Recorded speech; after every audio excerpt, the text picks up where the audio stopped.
Hai, halo sahabatku seperjuangan. Gimana nih kabar kalian hari ini? Ya, saya akan selalu doakan buat sahabat-sahabat jejak sejarah, semoga dalam keadaan baik, dimurahkan rezekinya, dan dipermudahkan segala urusannya.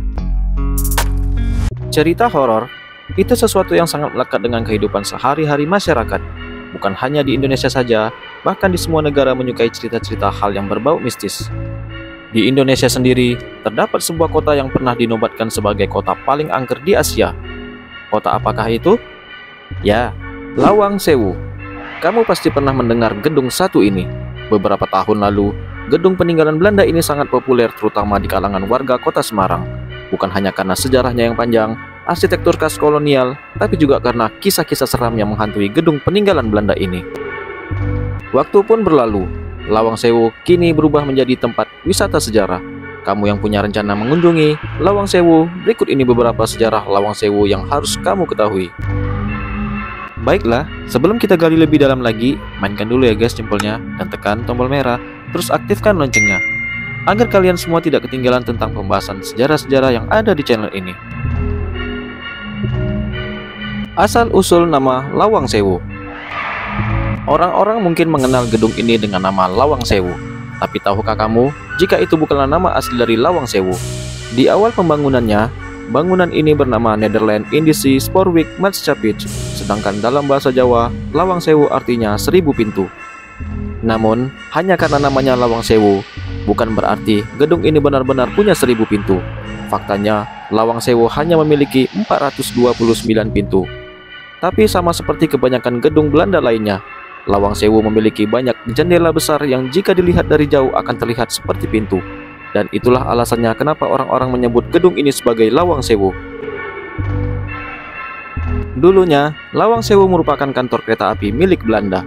Namun, berbeda dengan sekarang, Lawang Sewu dulu merupakan kantor administrasi Indische Spoorweg Maatschappij atau NIS, yaitu sebuah perusahaan kereta api swasta asal Nederland.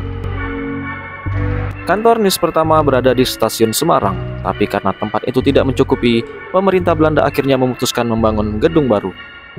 Pembangunan kantor administrasi Indische Spoorweg Maatschappij atau NIS dimulai pada tahun 1904 dan selesai pada tahun 1907.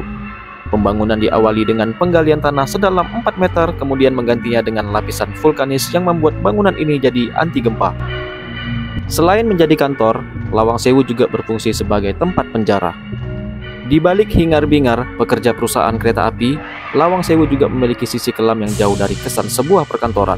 Selain lantai 1 dan 2 berfungsi sebagai perkantoran, kantor ini juga memiliki ruang bawah tanah dan lantai 3. Lantai 3 berupa loteng dan ruang bawah tanah yang berfungsi sebagai penjara bagi para tahanan di masa penjajahan.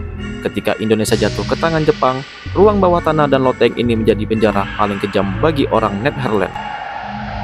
Lawang Sewu juga menjadi saksi bisu pertempuran melawan tentara Jepang. Di masa awal kemerdekaan Indonesia, tidak lantas membuat gedung ini jatuh ke tangan Indonesia. Lawang Sewu justru berubah menjadi medan pertempuran antara pemuda Angkatan Muda Kereta Api atau AMKA dengan tentara Kempetai dan Kidobutai dalam peristiwa pertempuran 5 hari di Semarang dari tanggal 14 Oktober sampai 19 Oktober tahun 1945. Karena sejarahnya inilah, pemerintah kota Semarang menetapkan Lawang Sewu sebagai gedung warisan sejarah yang wajib dilindungi. Setelah Indonesia merdeka dari Jepang dan Belanda, secara otomatis kantor administrasi kereta api ini jatuh ke tangan Indonesia. Oleh pemerintah, gedung ini kemudian difungsikan sebagai kantor PT. Kereta Api Indonesia atau KAI kemudian beralih fungsi menjadi kantor Badan Prasarana Komando Daerah Militer dan kantor wilayah Kementerian Perhubungan Jawa Tengah sebelum akhirnya dikosongkan pada akhir tahun 90-an. Lawang Sewu pernah dinobatkan sebagai salah satu tempat paling angker di Asia. Yang namanya bangunan tua, besar, dan kosong tidak akan lepas dari kisah-kisah misteri. Hal yang sama juga terjadi pada Lawang Sewu. Setelah kosong bertahun-tahun, gedung peninggalan Belanda ini jadi tidak terurus dan terlihat menyeramkan. Tidak heran jika akhirnya beredar banyak kisah mistis yang menghantui Lawang Sewu. Contohnya saja pada tahun 2013, gedung ini jadi lokasi uji nyali sebuah acara TV dan berakhir dengan meninggalnya salah satu peserta beberapa hari setelah acara berlangsung. Karena horor yang menghantui, gedung ini pernah dinobatkan sebagai bangunan paling menyeramkan kedua di benua Asia.